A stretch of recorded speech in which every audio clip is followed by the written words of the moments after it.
Hi guys, my name is Asif. What I'm going to talk to you about in this lecture, discussion, brief talk, whatever it might be, is about war and peace and how we can approach such emotions in competitive debating. Um, what to essentially do when we have these kind of emotions. I think what I'm going to refrain from doing in this brief discussion or talk is I'm going to refrain from giving you matter, but rather I'm going to use in certain instances as like very small, very brief examples to explain concepts which I think might be useful for debaters to know when they are confronted with emotions regarding war, peace, um, regarding whether a country should go for war, whether a country should go for peace, etc. Um, and try and understand how we can refine our understanding of debating motions about war and peace. So let's start. So this is the content. What I'm going to basically do is I'm going to break this brief discussion into like three different streams of thought. First would be like we're going to try and like learn some basic concepts that might be useful. I think some of it, like you guys probably know, I'm quite sure a lot of you know what security dilemma and arms races are. But just trying to give you a refresher and or like let's say trying to understand how these concepts come about. So under what kind of context set up an arms race, etc. Delve a little further into intermediate concepts of costs and stakes in war, understanding military successes, political successes, and the role of willpower that states, even non-state actors, have when they are engaging in war, when they are thinking about peace. So then ultimately wrap it up by saying or having a very small discussion on when if we can ever measure whether peace is going to happen. Um, and that might be a little interesting.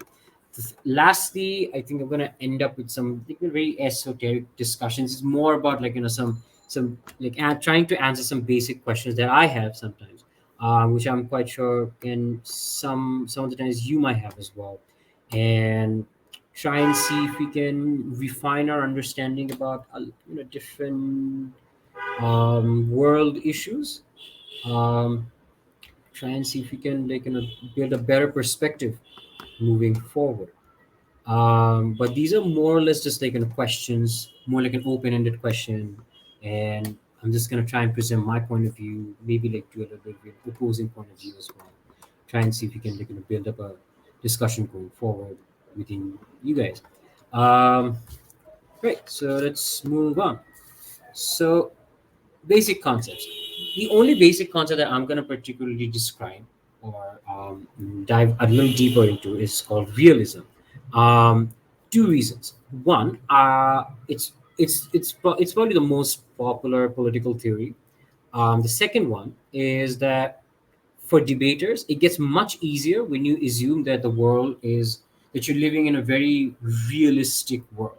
The word realism, if you did not figure out yet, it basically means that everyone is extremely realistic about what happens to their countries. So this political theory suggests that states are rational actors who are defined by their national interests and they are willing to defend it to death.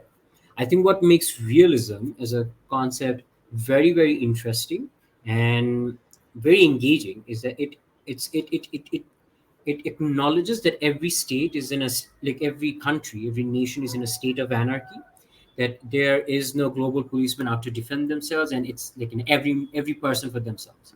So every country would have to defend their own national interests, and no one is going to defend it for them. And I think if you, like, given the current situation with the world that we live in right now, you might think that okay, I think realism sort of makes sense because I mean, sure, let's say the United States promises a lot of things, maybe China promises us a lot of things as well. But ultimately, if you think about like I'm from Bangladesh, if you think about Bangladesh, if you think about India, if you think about Philippines, if you think about South Korea, all of these countries, they're always going to be like concerned about how to defend their own national interests and how to look out for themselves. And I think constantly more and more of these countries are like realizing that out there they're basically like on their own. So I think when as debaters, when we approach motions about war and peace, it's probably better that we sort of like make that assumption. Sure, at the very first minute we can make it clear that look, we're all living in a realist world, but I think this assumption is that makes debating much easier, that we all are living in a realist world and not in an idealist kind of a world. But in the second section, like what does it mean for competitive debating? I think, truth be told, on most like in most cases, every politician, every person in governments all around the world, most of these politicians, workers, employees, they are realists. Even if they are not, in order for them to function within the government or give government institutions, they have to assume a position of being a realist. And I think in that particular regard, um, it sort of makes sense to make to go on and drive your debates with the assumption that okay, so I think we all live in a realist world, and if you do live in a realist world, that means that every country, every state institution is is determined to defend the country's national interest the best of the country's capabilities given the resources that they have. I think what distinguishes between state actors is how they defend and when they choose to defend. So that means that, for instance, United States would think that in order to defend their national interests abroad, which the camera just blurred. Okay, so in order for the United States to defend their national interests abroad, they would exhaust every other alternatives that they have. That means they're gonna use diplomacy, they're gonna use force, they're gonna use every single thing to achieve the goal that they have. However, if you think about it, if you look at France or a lot of the states in the European Union, even if you look at, let's say, South Korea or Japan, they're not willing to invest, or they weren't willing to invest heavily on going to war or the use of force to achieve their goals. They would rather use no force at all, a lot of diplomacy. I think a lot of coordinated global diplomacy as well, in order for them to achieve the roles that they have, political roles that they have from the current world order. So I think it really depends. Like what distinguishes between state actors is that how they defend, and also like when do they choose to defend. So when I mean when, it means that again, United States might be like very very proactive, but not all states are proactive. Some states are not even reactionary as well. Some states like to just be in a complete state of zen. So that means that it differs, what which state chooses to defend what and at when which time. So I think that's what those are the kind of variables that sort of distinguishes between states. Since I'm not going to give out matter, and I'll refrain from doing that, what I'm basically trying to what I'm basically trying to make clear here is that um, almost every country you'll find that is a realist state, but um, how do they um, perceive their own state of living? How do they perceive their world order, their surroundings? That's solely depends on them, and that determines how do they defend their national interests, when do they choose to defend, and what means do they use. So second one is a security dilemma. So because contexts differ, I think security dilemma as a concept is gets a little interesting. Like for instance, it's very easy to assume that if country A arms up, the country B, which is basically a neighbor, is also going to arm up, because they would be like, "Oh, okay, so that guy is randomly buying arms. So is he trying to attack me? And if he tries to attack me, I should arm myself up as well." See, that is it sounds absolutely ludicrous, very delusional, but in political science, it somehow does not, because because there is no one else looking after you, looking out for you, you would always be in this, certain, state of anxiety. And if you see that your neighbor is arming up, then you would want to arm up as well. So, like for instance, India has nuclear power. Does that mean that Pakistan will also go for nuclear power? The answer, well, because it's a historical thing that we know that Pakistan did go for nuclear weapons as well. But why? Even if it took years, like a lot of time after India took nuclear weapons, Pakistan got their first nuclear weapon as well. Why? Because they were just anxious. It was an existential threat. Like if my neighbor is taking is building a nuclear weapon, then I definitely need to build a nuclear weapon. And I think that's the kind of security dilemma sometimes countries face, in the sense that if my neighbor is taking it up, do I take it up? Does it mean that they want to attack me? Like if I am just beside this country and I am not attacking him, and I told him that I'm not going to attack him, why is he arming up? That's the dilemma. And that dilemma sort of gives rise to arms races. um, Simplistically speaking, there are of course a lot of complicated reasons which, if you dive deeper into arms races, you'll find out that there are a lot of complicated reasons. But the most simplistic reasons of why arms races are driven across the world is this existential crisis, existential threat that countries face, maybe from their neighbors, maybe from the region, other regional actors as well. And that's the kind of security dilemma that a lot of the states in Asia, even in Europe as well, face from time to time when it comes to understanding threats. And because they're realists, they'd be like, okay, maybe time to arm up myself. So if everyone decides to nuke up, so will there be an arms race? I think if everyone decides to nuke up, there definitely will be an arms race. There was a point in time where there was an unhealthy arms race for nuclear weapons, um, and I mean, because of non-proliferation treaty that eventually stopped, a lot of the countries were forced to give up arms as well. For example, South Africa, a lot of the countries were interested to not use their nuclear weapons, but join the United States' nuclear umbrella as well. So a lot of countries decided to nuke up. There was an arms race. So if everyone is a realist, then there are definitely clear negatives. Why is this still popular? Which is a fair assumption, because it looks like the realism sort of assumes that everything is just very very bad, and if everything is bad, if the world is bad and out to get me, then why is everyone a realist? Because not everyone is out to get me.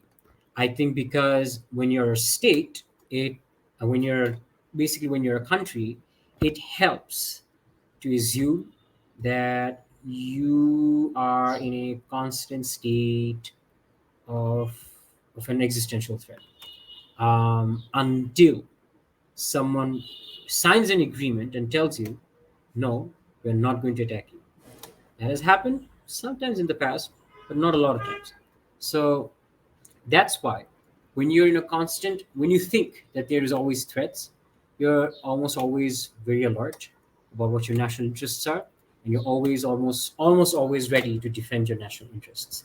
So even if there are clear negatives, a lot of these people who espouse realism think that these negatives are actually positives, because it it cuts the lack of a better word, it cuts the noise away, and it makes sure that you're completely focused about the most important things to your country, which is defending your national interests. So if you think about South Korea or Japan, they weren't particularly interested in beefing up their defense budgets, but they're slowly starting to doing that.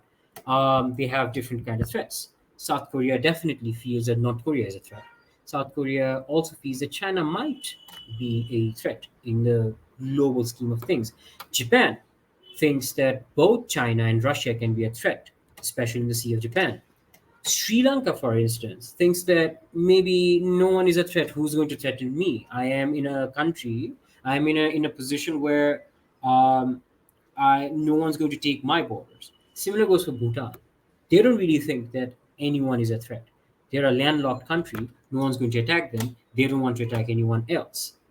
But if you think about Philippines, for instance, the kind of skirmishes that they're going through with China and South China Sea, um, like if you think about from different countries' perspectives, it's sort of like you'd understand why countries choose to be realists, um, even if they weren't before, or even if they didn't act on any kind of threats before. It sort of makes sense. It makes it much easier for you to understand what your national interests are. For South Korea and Japan, okay, sure, security is a national interest. For Sri Lanka and Bhutan, security is not a priority, but it's definitely a national interest. Um, for the Philippines, security is definitely a national priority right now. So the prioritizations becomes much easier. It cuts through that noise, and I think that's why realism as a concept, it helps. And I think as debaters, it very much helps if we are assuming that everything is functioning in a realist world. Right. So on successes and political wills, this is where we sort of like take realism and try to like interact with different actors now. So what is a military success? This is very. I mean, like there is no definite criteria of what a military success is. Many different operations have different criteria for success. So, for instance, Operation Desert Storm, which was the first Gulf War, the metric for success was a swift, decisive victory. What does a swift, decisive victory even mean, right? But that was the criteria that they outlined when Bush Senior was, ordered for Operation Desert Storm to go forward. They wanted a swift, decisive success. What happened? The war finished within like 25 days, I think. They incurred around like 20 something casualties. I think I'm not entirely sure. I mean, casualties, it says like 20 something American soldiers died. Um, so they considered Operation Desert Storm as a huge military success. Why? Because according to them, it was swift. That means the planes came in like a wrecking ball, and they got decisive victory. That means that after 20 days, Saddam Hussein decided that okay, sure, I'm not going to attack Kuwait. I'm not going to attack any other Arabian states as well. I'm going to just sit there with the oil that I have and not do anything about it. So to America, that was a swift, decisive victory. They went in quickly, they finished their jobs quickly, they made sure that the world order as they know it is prevails, and then they got out. So to them, that was a military success. To some other countries, that might not be what military success looks like. To some other actors, that's not what military success might look like. But what helps to understand that what helps understanding military success is that swift and decisive victory by what? Like, what are the means? What's the goal? How do we do it? And I think when we talking about like wars, when the motion is about like whether a country should go to war or whether a country should refrain from war or whether a country should sign a peace accord, these are different questions that can happen. Like okay, so if a country has to go to war, what do they have? For the United States, when it's about Operation Desert Storm, they had um, the technologically advanced military even back then in the early 90s. They had fighter jets which could fly you know almost half of the world and still make airstrikes inside Iraq, and they were able to do that. So for them, the means were firstly that we're going to send all these very big, very technologically advanced planes to bomb. Then we are going to also send big planes full of like soldiers and gonna have foot soldiers on the ground. So those are the means that they wanna use. Those are the means that they have, the resources that they have for to achieve the swift victory. So that means swiftness for them would be like how fast I can get my resources from one place to other place and get it functional in the operation. The ways that they had was like, okay, we're going to try diplomacy. We're going to basically try every single alternative that we have, try to keep Saddam Hussein under control. If he does not, if he doesn't budge, then we go for the last straw, which was a military operation. So that's they tried. I think it's fair to say that Bush senior administration tried almost everything, using the UN, using every single aspect of diplomacy, using sanctions. None of it worked, and then they were like, "Okay, if you don't stop, then we're gonna send bombs and guns." And Saddam Hussein didn't stop even then, and then Operation Desert Storm happened. So there were many different ways that the United States tried to mitigate the crisis, but didn't work. So then they had to resort to military operation, and then they had to send in the people and the planes and everything to achieve the end, which was to stop Saddam Hussein from invading Kuwait. Because if Saddam Hussein invades Kuwait, oil prices are going to arbitrarily increase, and that's going to be bad for the world economy or for USA, whichever you want to believe in. So for military successes, or to understand military success, or to even understand military operations, like we need to understand this delicate balance between ends, ways, and means. Um, so all these countries who engage in war, like even like if because Russia is engaging in war right now, it might not be delicate for Russia because they completely exhausted their own military that they have, and now they have to they're resorting to using, or heavily using armed mercenaries, right? But I mean, there is a delicate balance where you in order to achieve the goals that you want to achieve, what are the ways that you use, and when you reach, and for all of these ways, there are definitely different resources that you have to employ. And when you choose to go to war, what's the resource that you employ um, during the war?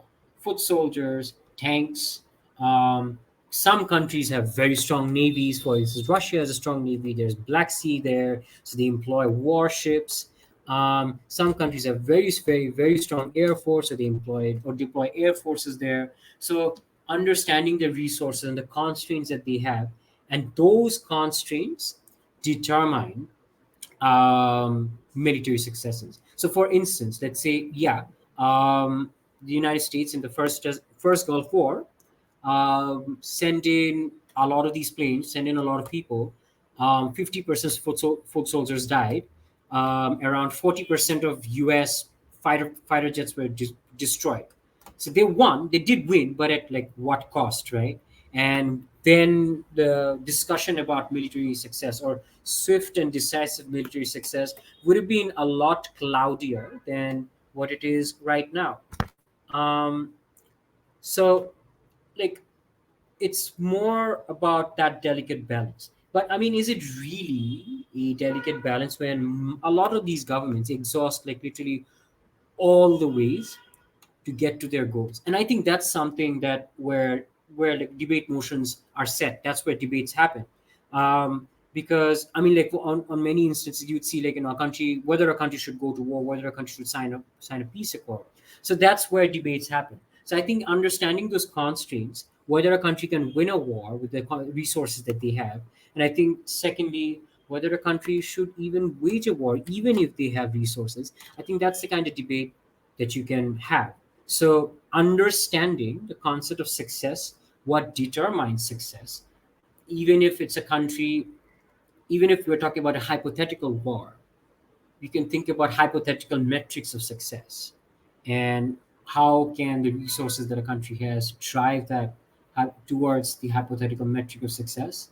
Understanding that sort of helps.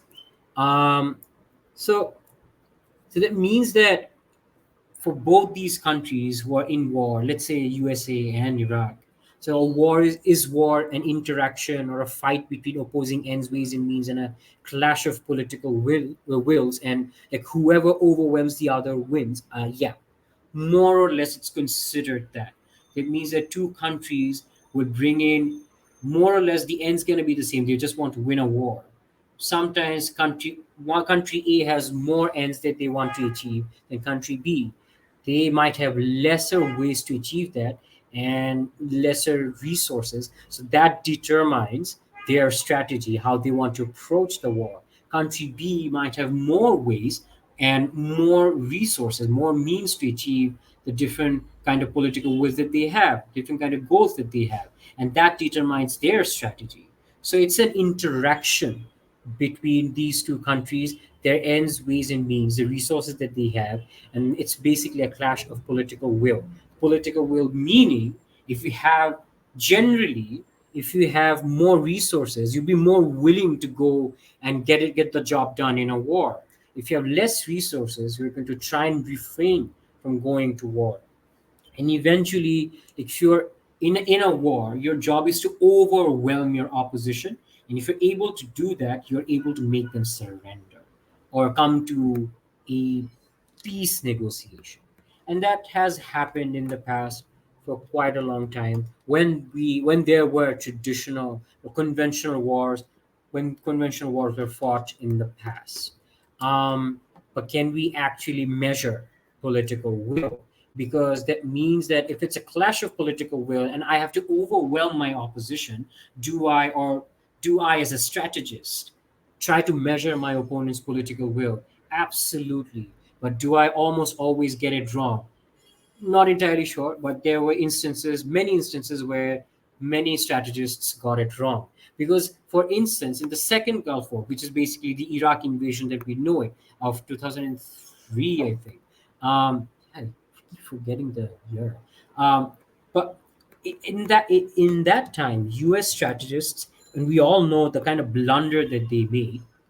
They thought if we indiscriminately bomb Afghanistan and Iraq after that, uh, that's going to completely eradicate the Taliban and Al Qaeda, and we're going to win.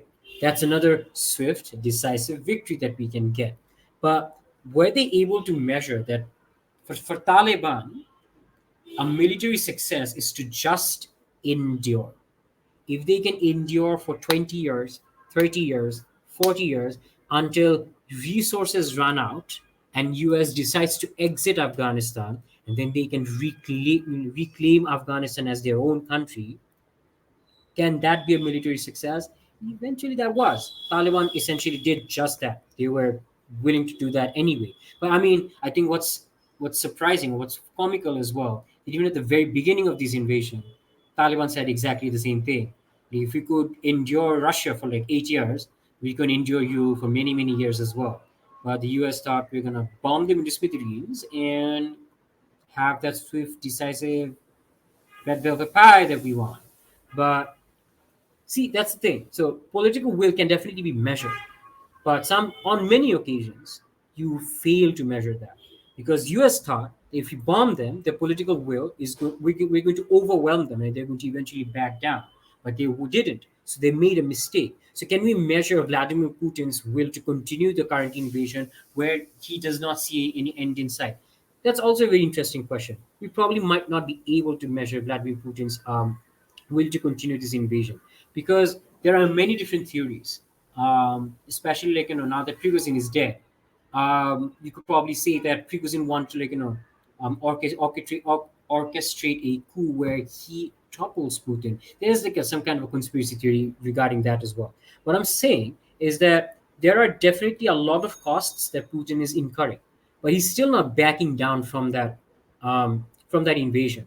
So while there is no there is not bloody month after month long war happening, while there are like a lot of surgical strikes now, maybe in one or two areas there's like bloodshed, but he's still not backing down. He's still suffering and enduring the costs. Why? Because if he can wear down US allies, then he knows at one point they're going to back down as well. Whether Putin can continue till then, I don't think he knows. We definitely do not know. So, which is why we can't really ever tell what Putin is exactly thinking. But it sort of becomes a little clear that he wants to, wind this invasion down into a complete stalemate and then see what happens. Um, So can we measure Putin's political will? Very difficult. Maybe we can, maybe some people can. Can I can't. But I think that's the kind of constraints, that's a kind of like debatable area that we do have. Like when we think about, like, the Ukrainian invasion, what happens, what will not happen. I think there's many debates that can be had, like, in this particular area. And because we can't measure what Putin is going to do, or his political will, that's maybe like a nice thing to discuss on. But again, so the third one is like, is there a mutually assured benefit from engaging in war? Definitely is. If you think about from Vladimir Putin's perspective, he's shoring up support from China, um, and he's showing up an ally in North Korea as well. So he's getting more and more weapons from Iraq and North Korea.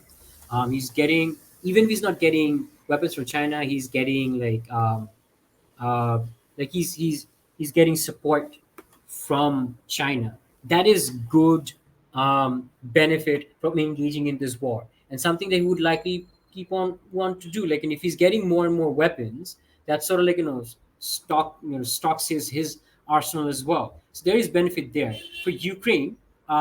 Very bastardized thing to say that there is some kind of a benefit, but Ukraine definitely is getting a lot of aid, military aid, is still getting like a lot of weapons from the United States and its allies in Europe. So there is definitely benefit in engaging in war. And in many circumstances, countries like want, or like, they think that there is benefit in engaging in war. And sometimes countries do engage in war because of this benefit. So does that mean that can we ever know when peace is likely, and when will wars stop? Likelihood is no. We might not. At the very beginning, so that means that as strategists or decision makers, it's very, very difficult to predict when will the war stop, whether the strategy that you have, whether you that's going to achieve the goals that you want to achieve, whether peace is going to be likely if you impose a lot of heavy costs on your opponent. These are very difficult to ascertain at the very beginning, and that sort of makes wars look like a blind gamble.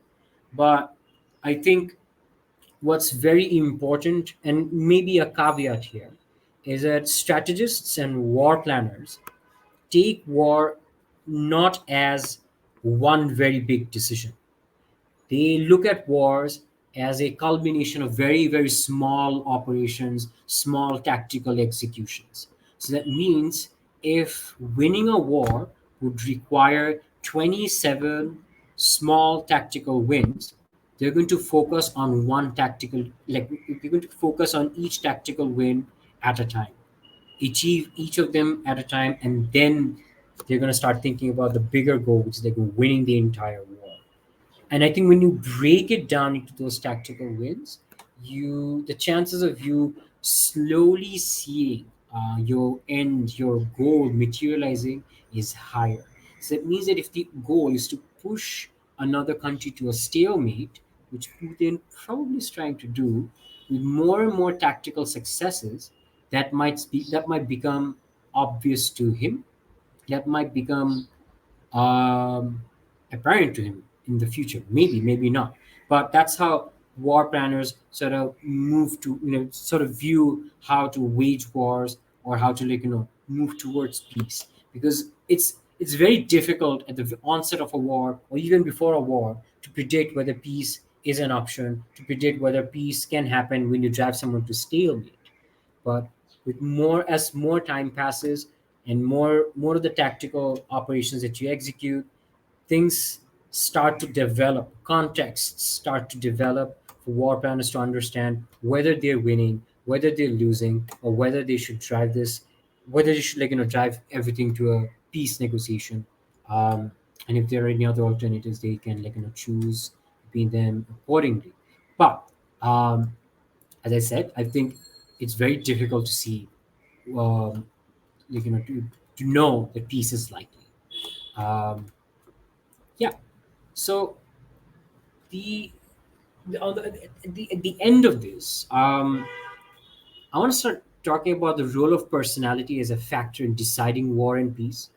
So while it's very difficult to predict whether peace is likely, sometimes when you think about the personality that's conducting the war, um, that sort of gives you an idea of whether the war is going to be decisive, whether the war is going to be constructive, whether the war is going to be messy. Like, for instance, Bush Jr., George Bush Jr. was a neoconservative. To that guy, like going to war was just like part and parcel of his administration. Like he would go to war against a fly if he could. So that means that the role of personality also matters. Like even if nothing happened, right? He would want to find a way to get into a war. And neoconservatives are known for doing this. Like most of the neoconservatives are known to known for finding reasons to go to war. So the role of the personality helps. But Bill Clinton, for instance, as a Democrat, was not interested in going to a war. He was more interested about imposing high amounts of costs by deploying surgical strikes in Iraq. So high amount of costs on Saddam Hussein by using surgical strikes. Whether they were ethical or not, well, records suggest that they were ethical. Sure, I might think they were not ethical, but I mean that doesn't really matter. But what matters is that Bill Clinton, the role of his personality as a Democrat was that he did not want to go to war. He would rather put like high amounts of costs. However, he did end up going to war though. Like not in the Middle East, but elsewhere. He did end up going to war, which he says begrudgingly.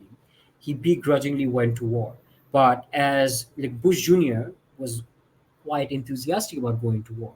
So role of that personality, sort of determines what your country is going to do. Putin and like Kim Jong Un's rogue states. Um, See, that's the thing. Because they're rogue states, it's sort of assumed that they would go to war every chance that they get. That even if they don't go to war, they would rather like to sabotage your chances of having peace in your country.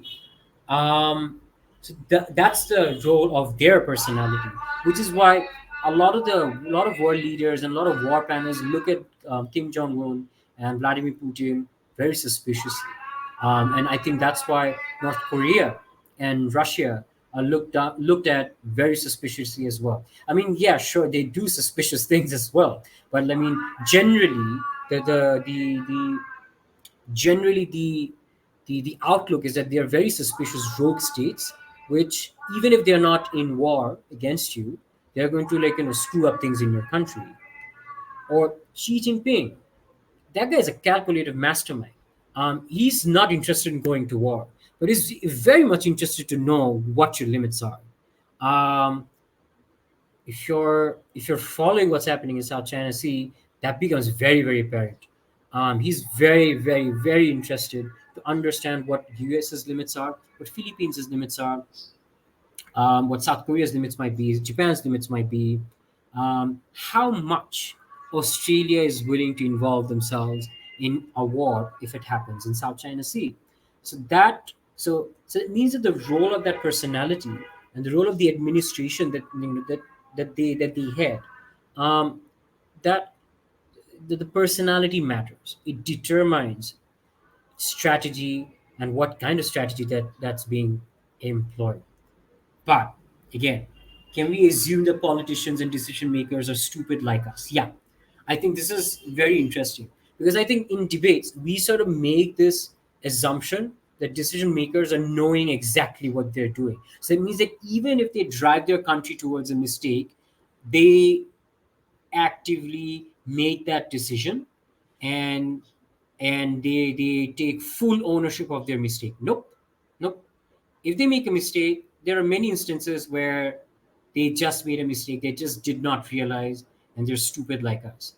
I would go to the extent to say that Vladimir Putin, if we assume that he is as stupid as us because he's just a human being, he's not some kind of superhuman, right? So he's capable of making mistakes. a lot of the decisions he takes right now sort of will start to make sense. Like even if he does not have like soldiers, he's still continuing this invasion. He's hiring mercenaries. He's talking to North Korea to get more weapons. But like, I mean, what's the point if you can't get success? And what's the point if success is the only thing that will bring in legitimacy to your administration, or else someone or the other is going to overthrow you? So, if you think about politicians, and if you think that yeah, they are completely fine. Now they're capable of being stupid like us and capable of like bad mistakes, even if they don't take ownership of it. A lot of the things like a lot of the things that happens in the world sort of like starts to make sense, and like you can get a grasp of like what different politicians might or might not do. The human aspect of war. One thing that like studying security and strategic studies, the first thing that became very apparent to me was that academics and practitioners, they don't really care about the human aspect of war. But the human aspect of war is actually very necessary. Even in debates, when we're talking about hardcore debates about like going to war, whether we have resources or not, it sort of appears that the human aspect of wars, it becomes like a tertiary level argument. When like I mean, like sure, like it might be like a tactical missile slinging, sure, no casualties are going to be incurred, but the fear is still real. The fears that civilians feel when they hear that siren, and they have to like stop everything that they're doing. Imagine a mother trying to change nappies, hear the war siren, the missile siren, stops changing that nappy, picks the kid up and goes underground into the subway station taking shelter.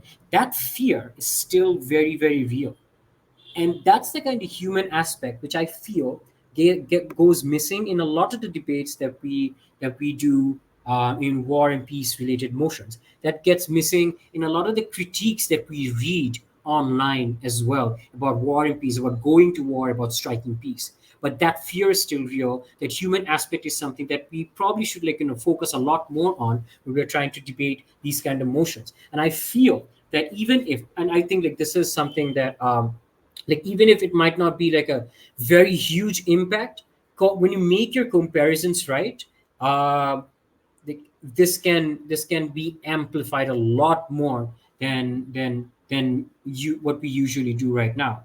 Refugee crisis, that is a human aspect of war, but I think refugee crisis is something that we sort of do not want to deal with in a lot of debates that at least that I've seen. I think like refugee crisis, or like okay, a war is going to happen, a likely impact is that there is going to be a refugee crisis. Done. That's the debate, or that's the argument. But I think there's like a lot more that we can do in terms of like describing a refugee crisis, because a refugee crisis is not that someone bombed a house, someone bombed an area, and now they don't have anywhere to go. There are a lot of meticulous detailing of a refugee crisis as well. So that means when a refugee crisis starts, um, again, it starts from the fear of losing whatever that you have, and that fear is real. Then when a refugee crisis is brewing, so many different variables occur. Where are they going? Where are they staying? Who is helping them? Who is not going to help them? If there are they going, if there are like different other non-state actors like Red Cross and everything helping them, giving them food, what happens to their repatriation? Are they going to be assimilated to a different country? And when we're only talking about refugee crises, if let's say for instance the Rohingya refugee crisis, right? For a lot of South Asian and Southeast Asian countries, assimilation is not what they're interested in. If you look at the countries and the context that they operate in, assimilation is actually a very bad alternative for them. But for European countries, when the Syrian refugee crisis happened, assimilation was an okay and acceptable goal or acceptable outcome in Europe. So, for when it comes to refugee crisis, depending on the context, um, the kind of goal that you want to achieve, the kind of goal that you want to go for, sort of like differs, right? Sometimes repatriation is good, sometimes assimilation is good. It really depends on from context to context.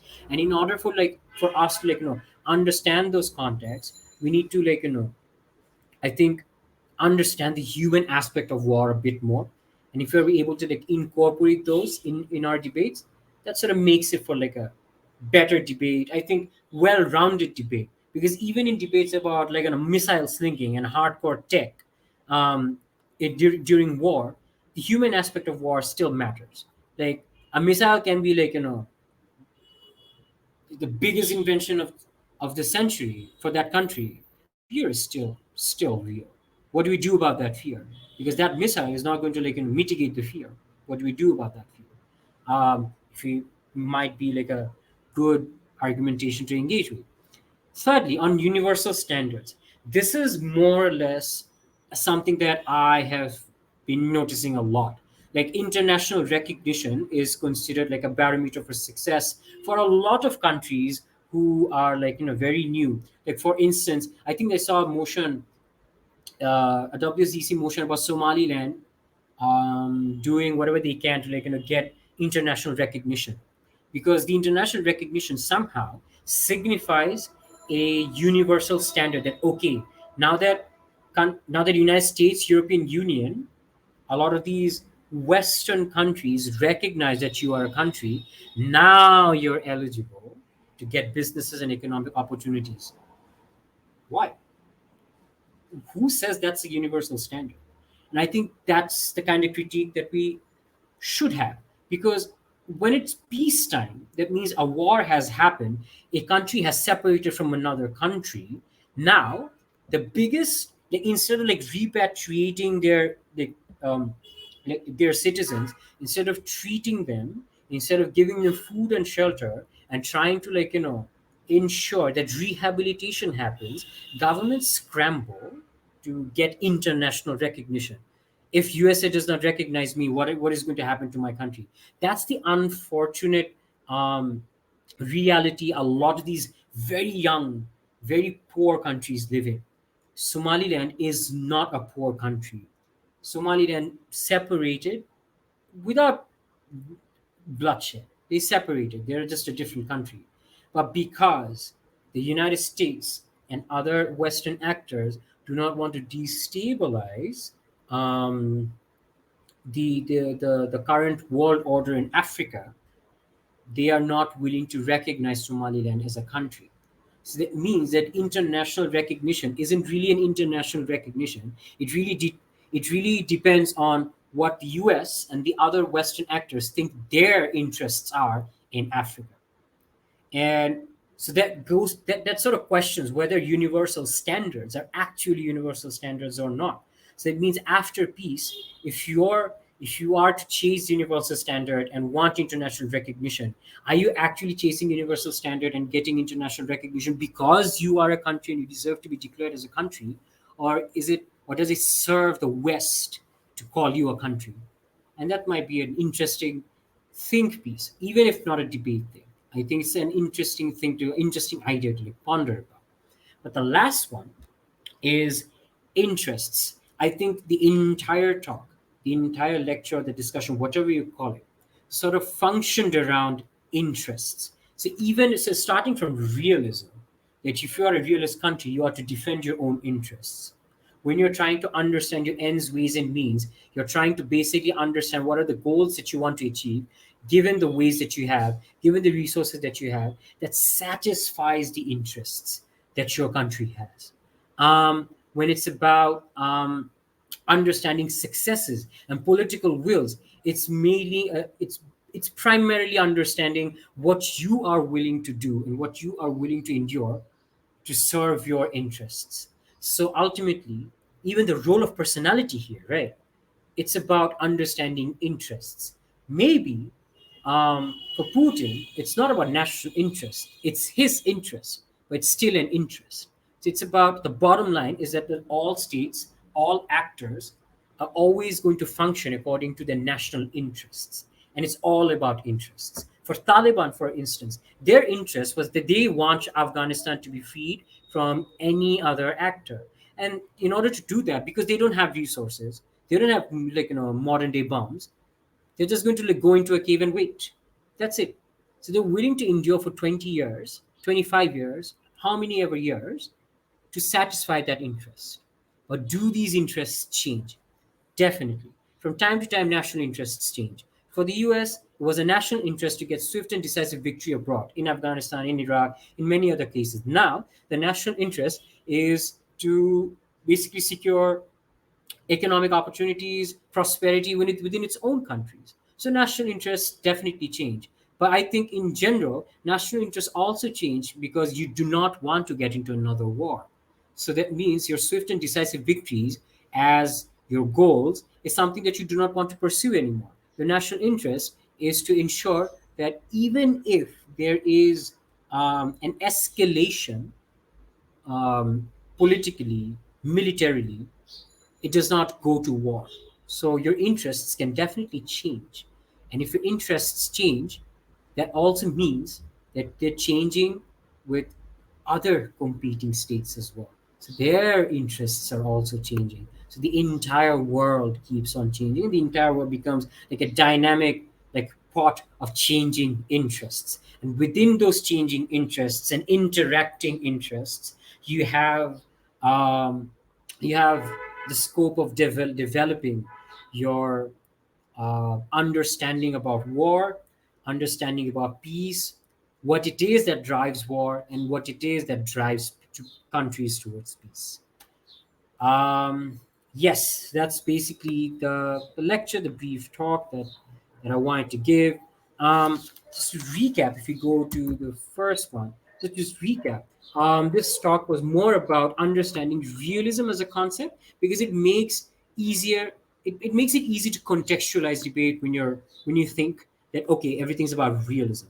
Every country is realist, and it's very hard to disprove that no country wants to defend their own national interests, and no country thinks that they're out on their own. So contextually, realism sort of makes sense. Then we talked about security dilemmas, the existential threat that countries always face, and because of the existential threat, it cuts out the noise. It makes sure that countries are able to better focus on their national interest, whether they drive arms races or not. There are a lot more complicated reasons that drives arms races, but the most simplistic one is a security dilemma. Costs and stakes in a war, it's more about how much cost that you can employ on someone else given the stakes that you have. For the Iraq invasion in 2003, the stakes were higher, like were the highest for America. The entire world was watching them, so they really needed to employ a huge amount of cost on Afghanistan and Iraq. That means like on Al Qaeda and on Taliban. Whether that gave them success is still debatable. I particularly think it did not, because momentary success in 2003 and maybe 2005 still got them a complete L in 2021, when they had to exit Afghanistan. Iraq's not doing well either. So successes can be relative, can be momentary as well. But understanding successes, how do successes come about, depending on the constraints that you have, how do you define military success, and then what does willpower do when it comes to understanding successes. So that means that you might have like a lot of gunpowder, but if Taliban has a huge amount of willpower to just endure, that can completely botch up your chances of a military success as well. So that means that can we ever measure peace, and can we ever measure that peace is likely or is very nearby? Very difficult to say, but it's more about series of tactical executions, and then if you make those series of tactical executions the way you want to, things start to become a bit more apparent. Then the esoteric discussion that we had, role of personality, being that Bush Jr. might want to go to war enthusiastically because he's a neoconservative. Bill Clinton might begrudgingly go to war because he's a Democrat. Maybe Obama's the same as well. Putin and Kim Jong Un would rather want to be very, very suspicious characters, and that might characterize their countries and their administrations in the global world order as well. And if you look at Xi Jinping, that guy is very, very calculated, very measured, does not want to go to war, but does want to know your limits as well. And he does it brilliantly, to be very honest with you. And then the human aspects of war means that we need to talk more about how civilians are affected when wars and peace and decisions about war and peace are being done by people in ivory towers, people who are these personalities who sometimes are capable of making stupid mistakes as well. Um, Then we talked about universal standards, whether universal standards are actually universal standards or not, because smaller countries are still vying for international recognition from Western countries because somehow they are the ones that determine what's a universal standard, what is not a universal standard, and that all depends on national interests. It means that defense policies, grand strategies, foreign policies, they all have in common, the only thing that's common is national interest. It's all about defending your national interest. It's all about what's your national interest outside, in abroad, in Africa, in Middle East. It's all about national interests as well. It's all about national interests when it comes to war and peace. It's about defending your national interests. It's about, even when you retreat, it's about what serves your national interests better. Um, I think with that, I think we're almost done with this. Right.